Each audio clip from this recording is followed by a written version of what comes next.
Hi, welcome back. I'm gonna do another run of the tier 6 Dark Abyss. See what we're gonna get this time.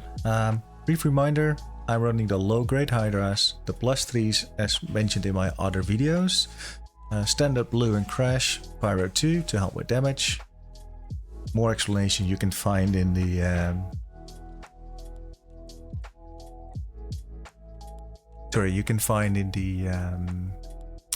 other videos.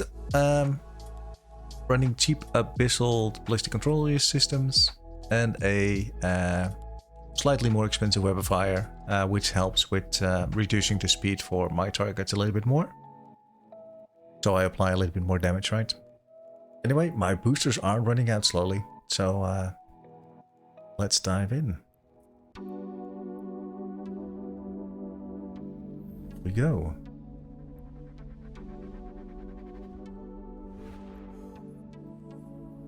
Why not open that one? Alright, we start off with the Deepwatchers.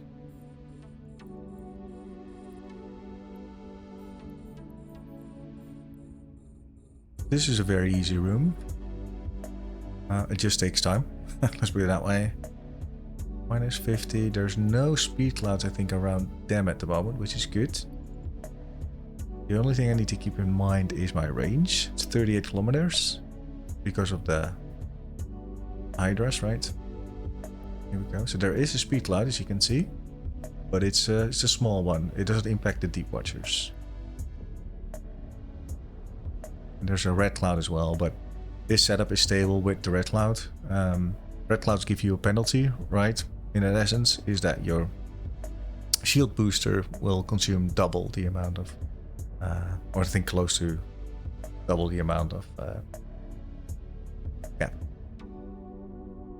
Alright, let's see what's in here. 22 mil. That's rather poor, to be honest, for a T6. But the Deepwatchers is a very easy one. I would want to use my drones just to have that additional 50 DPS, but they might get hit by the short-range Deviant automated suppressor, right?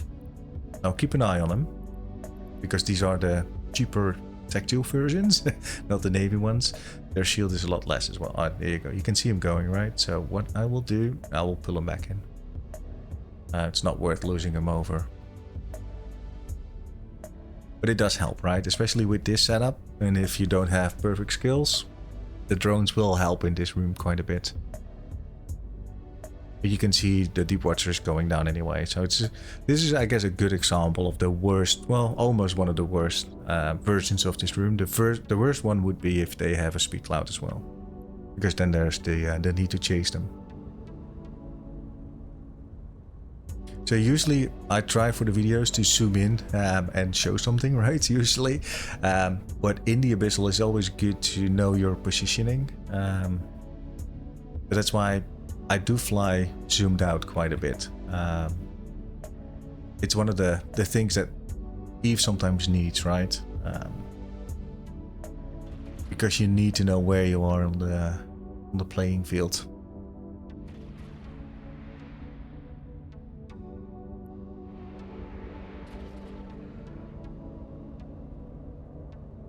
But as you can see, this is really it's a very easy one. It's just a time sink, right? Like for, I think, most of the T6s, this is never a dangerous room. It just takes time, right? Luckily in Darks, there's no buff to armor or shield. And I think in this one is really armor, right? Because they only have armor, yeah. So in Fires, this room is takes a lot more time.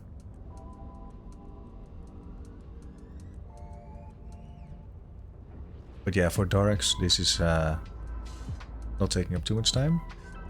And this one, there's two short ranges. That's why my drones were getting hit quite hard. There's two of them, especially if you're sitting in the middle, right? Your drones get hit hard.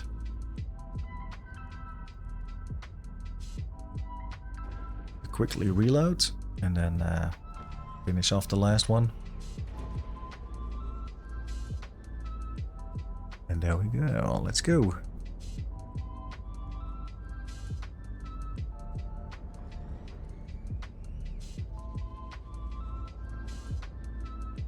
So loot-wise, I think I mentioned in one of the other videos as well. Don't look at the loot, you know, after run 2 runs or 1 run or 3 runs. You know, do 10 runs, 15 runs, and then look at what you made on average. Because you can have some bad runs where you're running 4 filaments and basically make like 90 mil a room, right? Or run, I should say, 90 mil a run. And you're like, well, I'm not sure if this is worth it, you know, because of skills or whatever. I can only do 3 an hour. So, you know, I can do other things. Yeah, you can have some good runs as well, where you have multiple cans with 100 mil. I've had several times already that I left one run with 380 mil, for example. Which for a single T6 is a very nice score. So you can get those quite often as well. But yeah, you know, you need to get, I guess, a little bit of luck from the loot guts. Already completed. Just shy of 5 minutes. Which is a very nice score. And the average as well, I think. Depending on skills and fit. Oh, now we're talking, right? So, Angel Room, in my view, the most difficult room that we have for the Cerberus in this weather.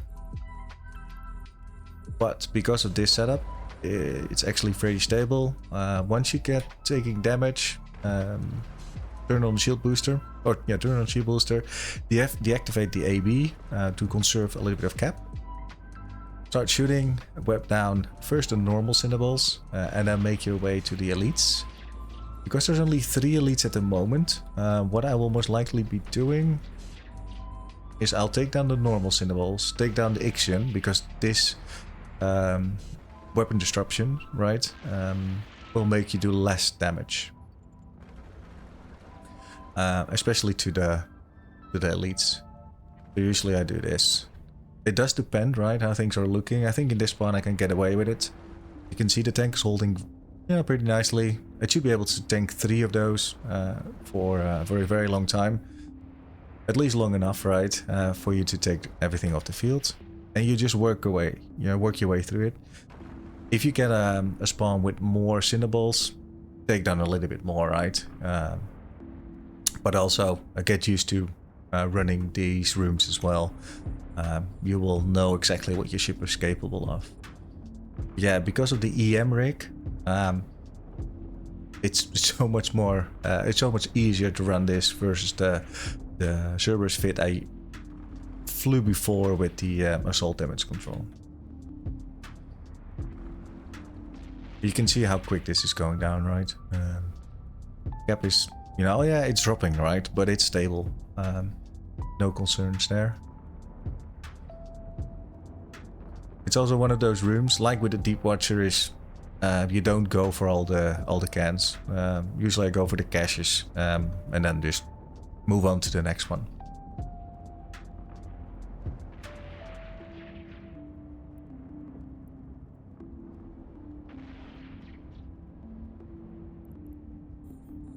The priority order obviously is what I just talked about. From the Frigg perspective, there isn't really, much to prioritize. You could just use the normal priorities, right? Nuding, Webbers, those kind of things. But you can just see how well this fit behaves with this. And this is why I recommend the Abyssal shield booster and cat battery. 36 mil.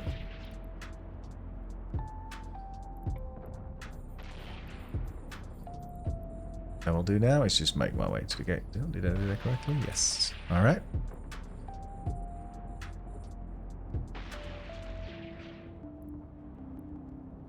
I'll just pop him on the screen, right? And shield booster. There you go. I fit them on the screen. Yeah. Obviously they're in my other fit, right? But you can see it gives quite a bit of boost to the cap, and it has some good resistance in there as well. But that's really it, right? I like to have a little bit more resistance than the default. And obviously the boosting cap as well. You know, total capacitor bonus is great. Because of the power diagnostic unit, you can get away with slightly poorer fitting, let's put it that way. Again, I think I paid 400 mil for this one, right? So basically, usually like an hour of running, right? And a shield booster as well. It doesn't do, so I'll hold on this one. But you can see it doesn't actually do too much more rep. I think maybe on the cycle does, right? But the shield bonus is a little bit lower. But what I like is the power consumption or capacitor consumption, right? Because it helps me so much with handling heavy nuke spawns.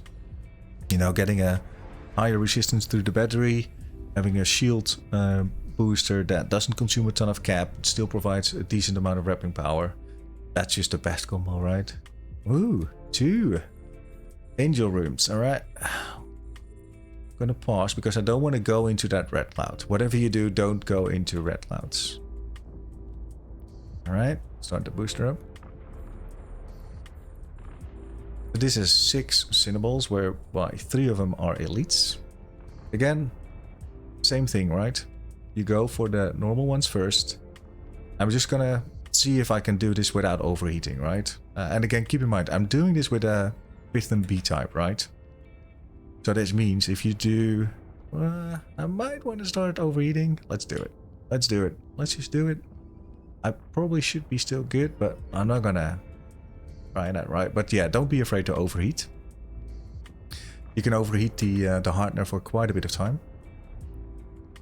while you take down all of the damage. The key thing is, again, right, so this is where that capacitor is so critical, right? If you would have run this into just using the Pith X, right, setup type of thing, and there's the affection battery, things would have gone a lot worse, let's put it that way. You can see the cap reducing quite a bit, right? Alright, so I'm gonna stop heating now. There's only 3 left on the field.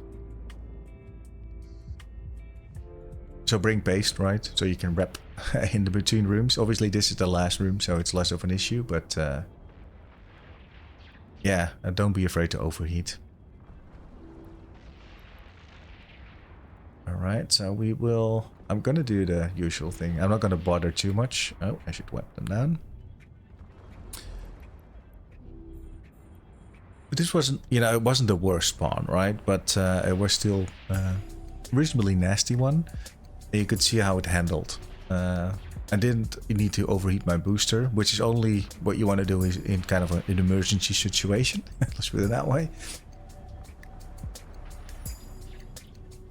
Because obviously it cycles faster, so it consumes more cap. And it does that while you're being muted, so it's not ideal.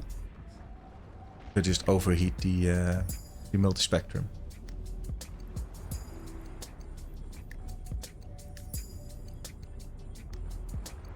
Right, so we should be good. Putting on the AB again, just to make a little bit more speed. Angels whip you down really, really hard, right? So, you're not going to move very fast anyway. Hence why, next to the consumption of the cap by the AB, you know, there's no benefit of having it on. So don't have it on.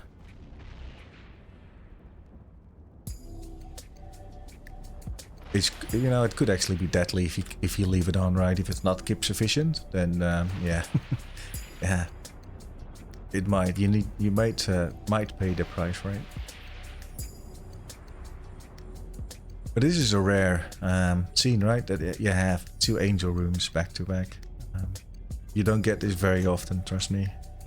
And if you do, you're you're in luck. But yeah, it doesn't happen too often.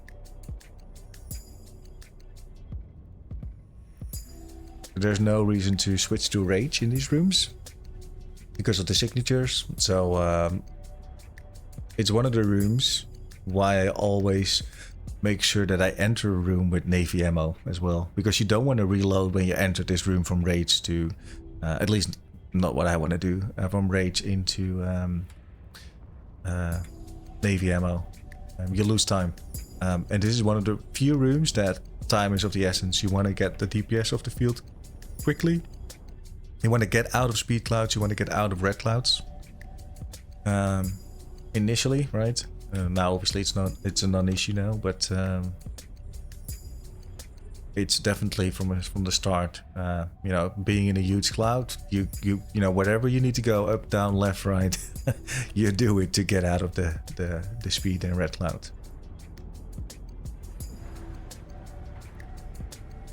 I think this is one of the poorest, so this was one of the more difficult runs, and it did not pay off.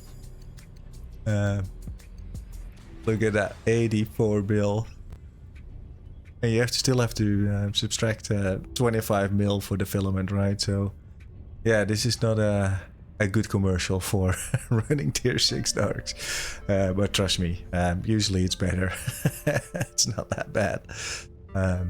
So yeah, if you want to really compare, I guess, or want to know what T6s make, you know, do 10, 15 runs, put in a little bit of time, and you'll know it's more than what I just got here. Anyway, thanks for watching, and catch you the next time.